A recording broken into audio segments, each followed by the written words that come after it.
전에 우리 인터넷에서 굉장히 이렇게 따뜻하고 이렇게 감동적인 기사를 읽었습니다. 어떤 기사 내용이냐면 유럽의 벨기에에 살고 있는 크리스 반하우트라는 50살 된 아들이 치매 환자이자 거동이 아주 불편하고 시력을 거의 볼 수 없는 89살이 되시는 이 아버님을 이 아들이 모셔다가 아주 극진히 이렇게 돌본다라는 참 따뜻한 그런 기사 내용이었습니다.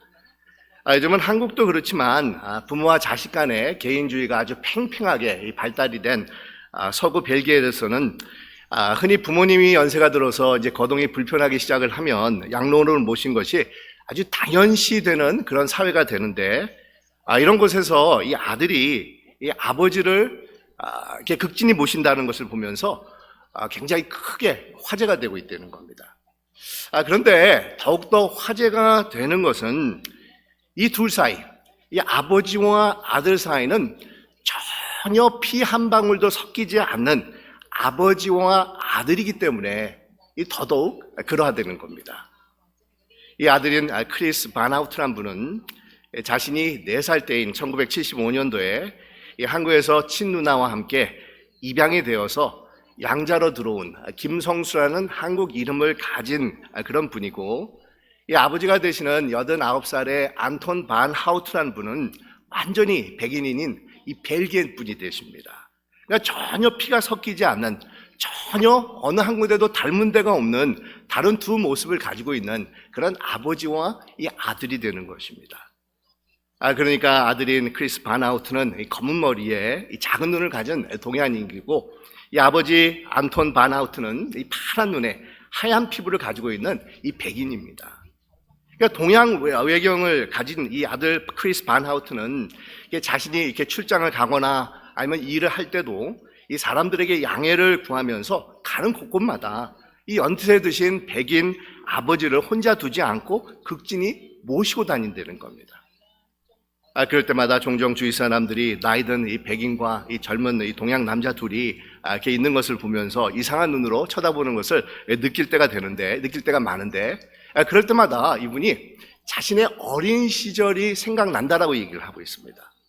그러니까 어렸을 때 입양이 되어서 자라난 동네는 유색 인종이 하나도 없었던 곳으로 어디를 가도 이 사람들이 아주 신기하다고 자신들을 이제 뻔히 쳐다보았는데, 그때마다 이 백인 부모님들은 아주 자랑스럽게 우리의 아들이다, 우리의 딸이다 라고 하면서 사람들에게 소개를 시켜줬다는 겁니다.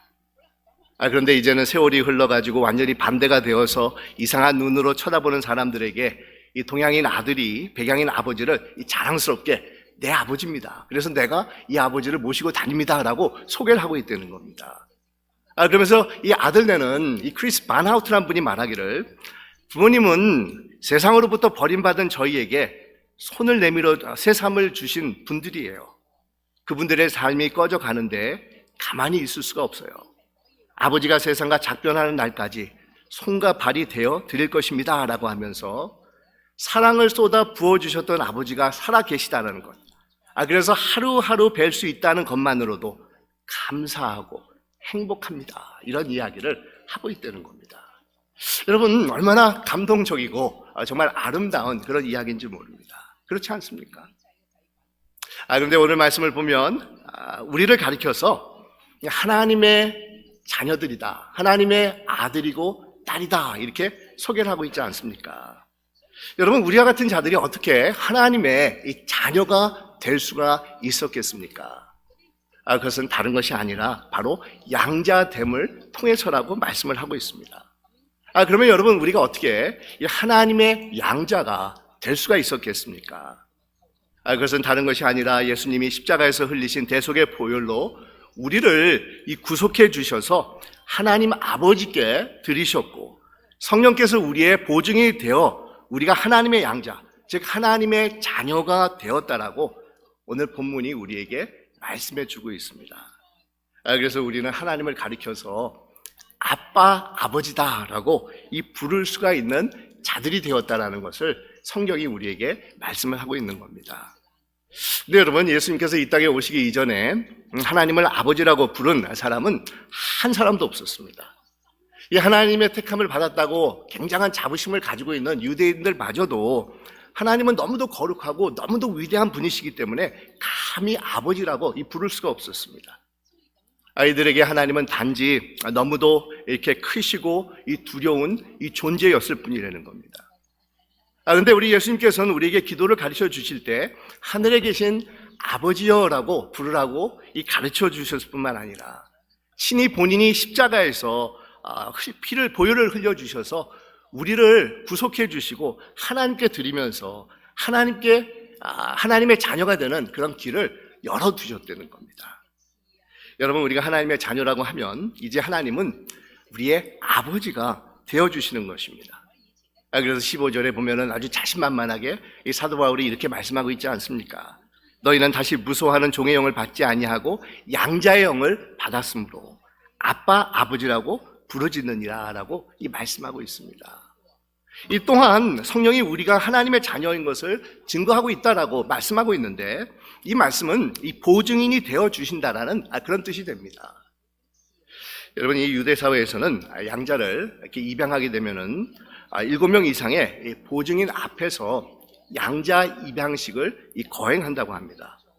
그래서 만약에 후에 상속에 문제가 생겼을 경우에는 이 보증인으로 섰던 사람들이 이 증언을 하면서 그런 게 아니다라는 말을 해준다는 겁니다. 여러분, 이것이 우리 신앙에 어떻게 적용이 되겠습니까? 그럴 리는 없겠지만 만약 우리가 하나님께 기도를 했는데 하나님께서 우리를 모른다고 하는 일이 있다고 하면 그 일을 해결하도록 증인이 세워졌다는 겁니다. 성령께서 우리의 증인이 되어주신다는 겁니다. 만약 우리가 하나님의 나라에 들어가는데 하나님이 혹시 우리를 모른다고 하면은 한치의 틀림도 없이 하시기 위해서 보증인을 세워주셨다는 겁니다. 성령께서 우리의 보증이 되어주신다는 겁니다.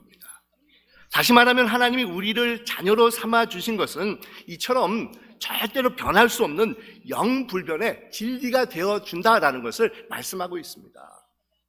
왜냐하면 요한복음에 보면 성령을 가리켜서 진리의 영이라고 말씀하고 있지 않습니까?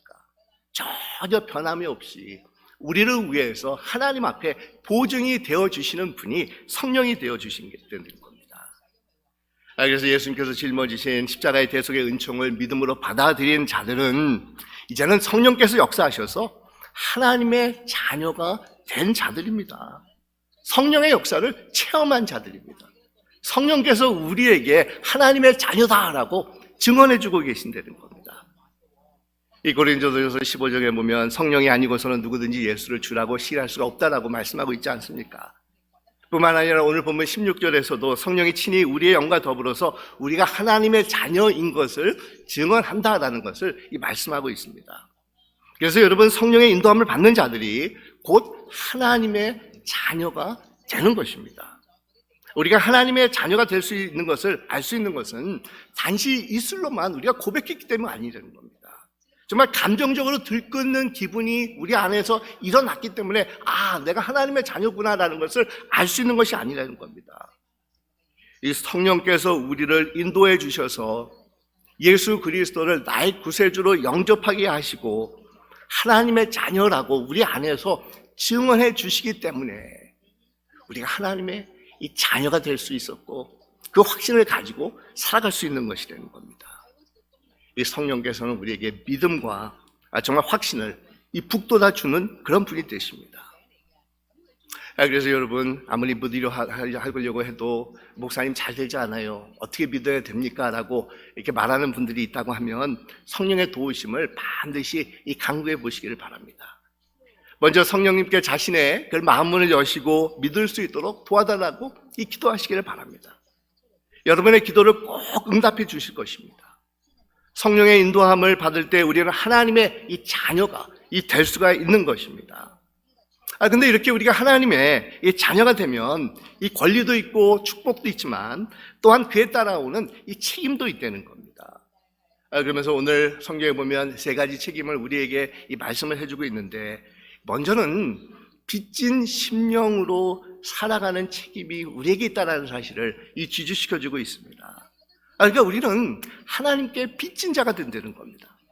나같이 쓸모없는 자들, 하찮은 자들을 하나님께서 자녀 삼아 주시려고 정말 그 많은 희생과 고난을 감수하셨기 때문에 그 사실을 알 때 우리는 이 빚진 자라는 그런 마음을 가지고 살아가게 된다는 겁니다. 여러분 그렇지 않습니까? 우리가 어떻게 하나님의 자녀가 될 수가 있었겠습니까? 우리를 자녀 삼아 주시기 위해서 독생자를 십자가에 내어주셔서 피 흘리기까지 죽게 하셨습니다. 아낌없이 자신의 모든 것을 내어주셨다는 겁니다. 그러니 믿지 않고 거부하면서 자신 마음대로 살았던 우리들을 바라보시면서 얼마나 슬퍼하시고 가슴 아파하셨겠습니까? 이 성령께서는 우리에게 말해보아야 들을 줄도 모르고 그래서 다른 사람들을 보내서 이 전도도 정말 받게 하셨습니다.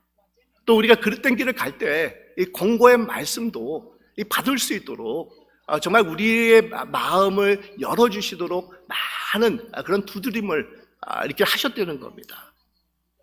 그래도 화인 맞은 양심 마냥 우리는 들을 줄 모르고 그냥 내 멋대로 내 기분대로 내 생각대로 살았던 자들이었다는 겁니다. 그냥 나 하나 하나님의 자녀로 만들기 위해서 얼마나 많은 수고를 하셨는지 모릅니다. 그래서 하나님의 자녀가 된 자들은 이제 빚진 심정을 가지고 살아가는 자들이 된다는 겁니다. 내가 하나님의 자녀가 되기 위해서 우리 하나님께서는 말할 수 없는 그런 한없는 은혜를 베풀어 주셨기 때문이라는 겁니다. 제가 처음에 설교할 때 소개를 해드린 이 크리스 바나우트라는 분도 아마 이런 심정을 가지고 양부모님들에게 효도를 실천하고 있다라는 것을 우리가 생각해 볼 수가 있는데, 그러니까 자신과 누나는 이 한국에서 어떤 이유인지 친부모님들에게 버림을 받아가지고 이 고아원에서 지내며 이 평생을 어둠 속에서 살아가야 하는 그런 운명에 놓였던 자들이었다는 겁니다.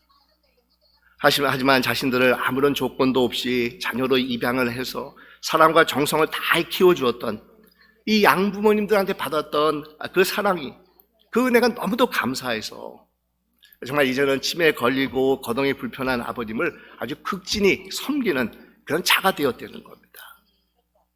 그러면서 기사 내용에서 크리스 바나우트라는 이 아들이 또한 이런 얘기를 하고 있습니다.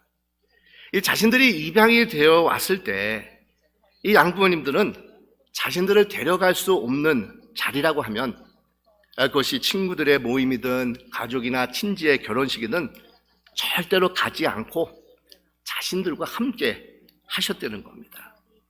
그러니까 부모님들은 이 동양에서 온 이 보잘것없는 입양 아들을 자신들 삶의 중심에 두면서 이 사랑을 아낌없이 쏟아 부어 주었다는 겁니다. 그래서 그 사랑이 너무도 감사해서 지금은 빚진 자의 심정으로 전혀 피가 섞이지 않는 그런 양부모님들이지만 그 바쁜 와중에도 늘 아버님을 데리고 다니면서 극진하게 효심을 베풀고 있다는 겁니다. 여러분, 이것이 바로 빚진 자들의 이 마음입니다. 받은 것이 너무도 가분해서 정말 그것이 감사해서 조금이라도 무엇인가 보답하고자 하는 그런 심정을 가지고 사는 자들의 이 마음 자세라는 겁니다. 그런데 여러분, 우리는 얼마나 많은 것을 받은 자들입니까? 정말 과분할 정도가 아니지 않습니까? 헤아릴 수 없을 정도로 무한한 사랑과 은혜를 받은 자들이지 않습니까? 심판과 죽음에서 영생의 축복을 받은 자들이 바로 우리들이지 않습니까? 그러니 여러분, 어떤 심정을 가지고 우리의 남은 삶을 살아가야 되겠습니까? 이 둘째로 하나님의 자녀가 된 자들은 육신의 소욕을 죽이는 삶을 살아가야 된다는 겁니다.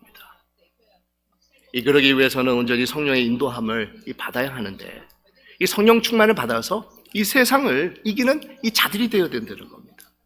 늘 하나님의 뜻을 앞세우면서 성령의 열매를 맺기를 위해서 수고와 노력을 아끼지 않는 그런 자들이 되어야 된다는 겁니다.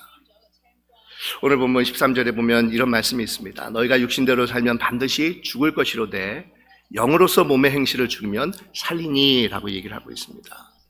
근데 여기서 잘못 우리가 오해를 하면은 성령의 인도함을 받는 것을 마치 금욕주의적인 그런 삶으로 착각하기가 참 쉬운데, 육신이란 단어, 몸의 행실이라는 단어는 우리의 죄성을 가리키는 상징적인 그런 단어가 됩니다. 이 단지 우리가 입고 있는 그런 육신이나 몸을 가리키고 있는 것이 아닙니다. 이것이 요한복음이 가지고 있는 그런 육신이란 단어가 사용되는 목적이 됩니다. 그러니까 여러분, 육신 아니면은 몸의 행실은 내 안에 존재하는 세상을 향하는 모든 야망과 욕심과 탐욕이라는 그런 죄악을 가리키고 있다는 겁니다. 이 자신의 만족을 위해서 수단과 방법을 가리지 않고 이기적인 그런 생각과 그런 마음이 바로 육신이고 몸의 행실이고 죄악이 되는 겁니다. 그러니까 하나님 나라의 가치관과 정반대에 놓여져 있는 모든 것을 가리키고 있는 그런 단어가 됩니다.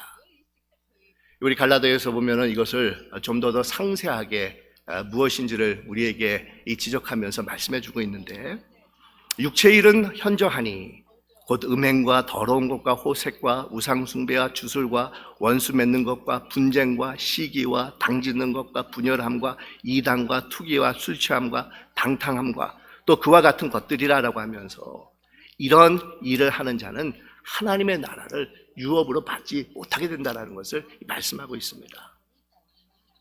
이에 반해서 성령의 인도함을 받을 때 우리 안에는 사랑과 희락과 화평과 오래 참음과 자비와 양성과 충성과 온유와 절제라는 성령의 열매들이 맺힌다는 것을 말씀하고 있습니다.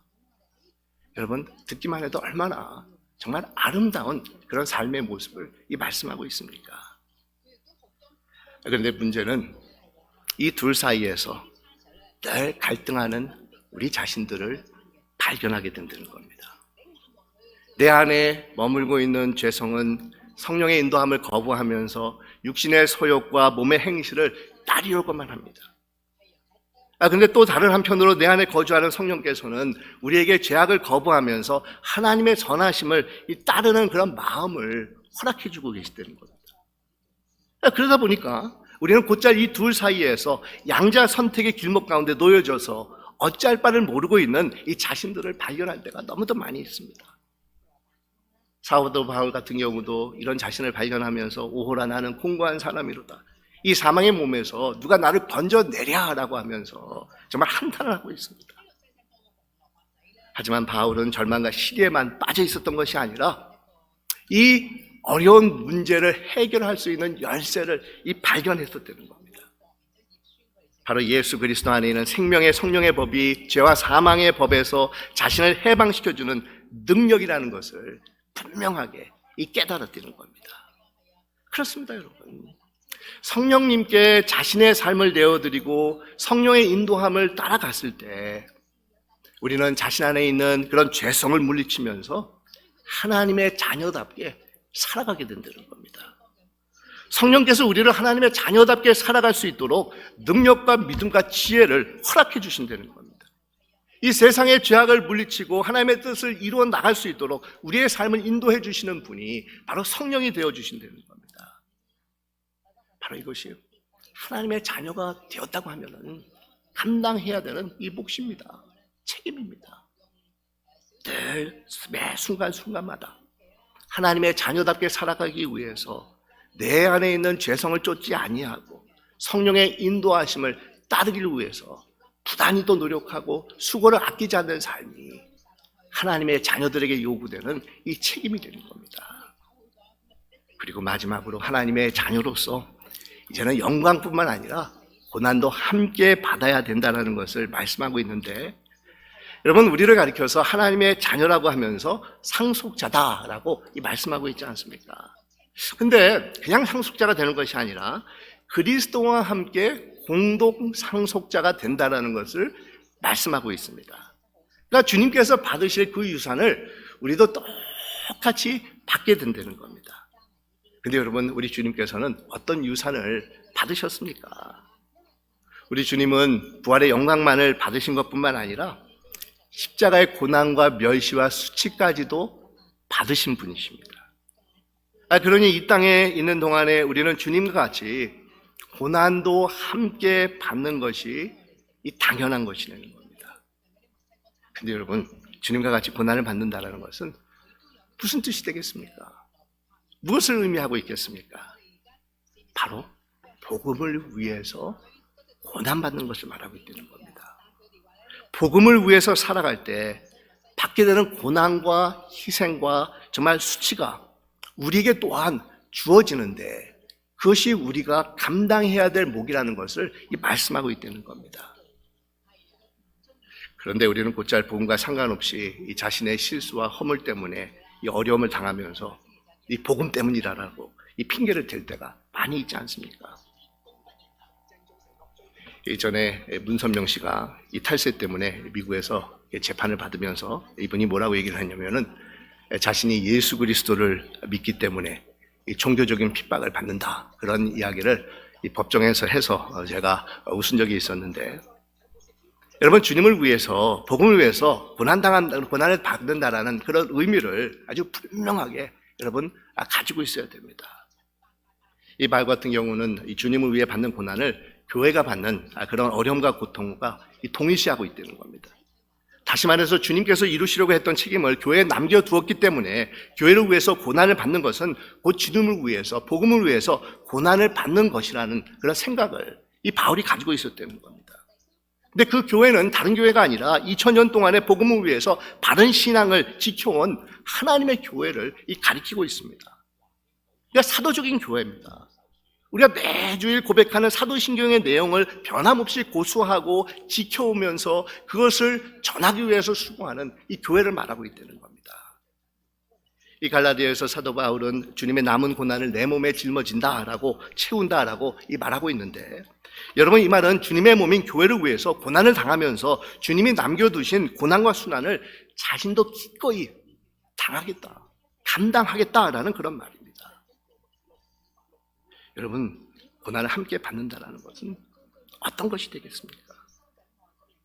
하나님의 교회가 살면 나도 살고, 정말 하나님의 교회가 망하면 나도 망한다는 정신으로 교회를 섬기는 것을 말합니다. 그리고 그 복음을 위해서 매진하는 것을 말하고 있다는 겁니다. 여러분, 교회를 위해 고난을 당하고 고통을 당한다고 하면 그것은 주님의 고난을 나누는 것이 된다는 겁니다. 그런데 교회는 어떻게 되어도 자신 하나 살려고 하는 사람들, 아니 자신을 살기 위해서 교회가 정말 죽이려 하고 교회를 무시하려고 하는 사람들, 이런 분들은 하나님 나라에 들어가더라도 전혀 영광이 없을 것이라는 겁니다. 하지만 이 땅에서 주님의 복음을 위해서 몸된 교회를 위해서 자신의 안위와 명예를 아낌없이 희생하고 헌신하는 자들에게 하늘의 영광이 기다리고 있다는 겁니다.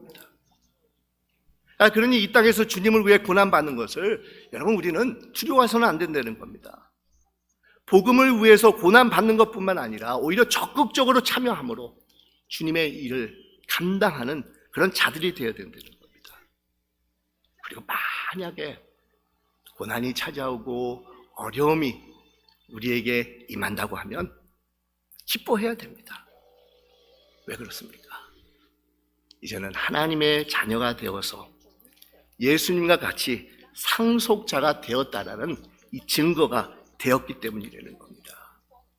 예수님께서 이 땅에 계시면서 말할 수 없는 고난을 받으셨는데 그 고난이 내게 임했다는 것은 이제 예수님과 똑같은 상속자가 되었다는 겁니다.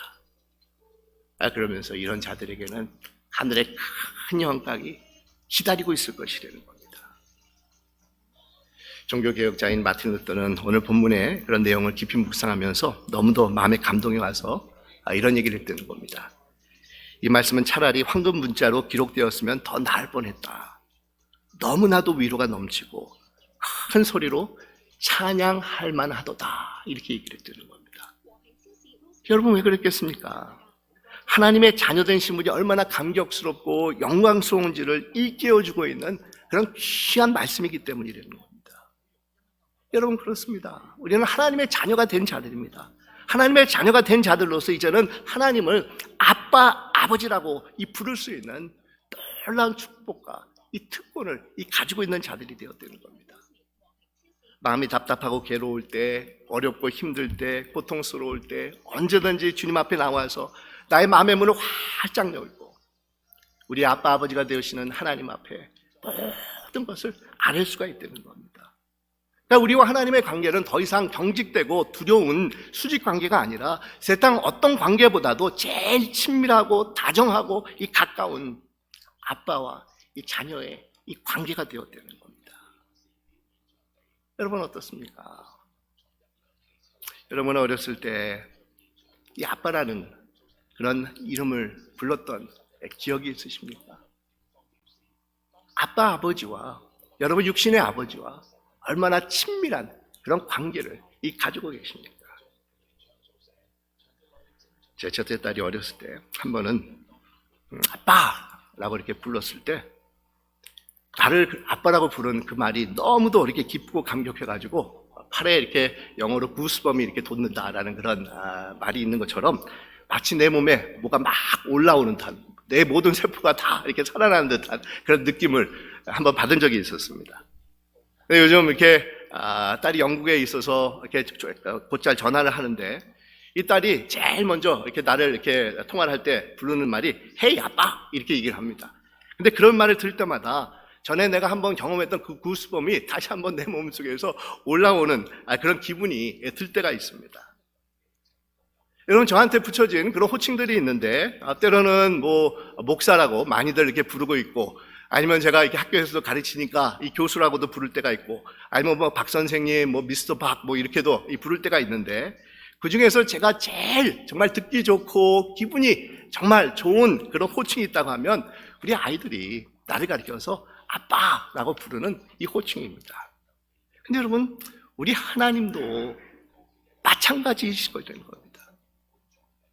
우리가 하나님을 아빠, 아버지라고 부를 때 우리 하나님의 몸에서 이렇게 구스범 같은 것이 돋으시면서 하시는 모든 일들을 다 멈추시고 우리를 아주 흐뭇하게 바라보시면서 뭐냐 사랑하는 누구누구야 사랑하는 장수나 사랑하는 아무개야 그래 아빠가 여기 있어 내가 뭘 해주기를 바라니 라고 하나님께서 자신의 모든 어텐션을 우리에게 부어주실 것이라는 겁니다.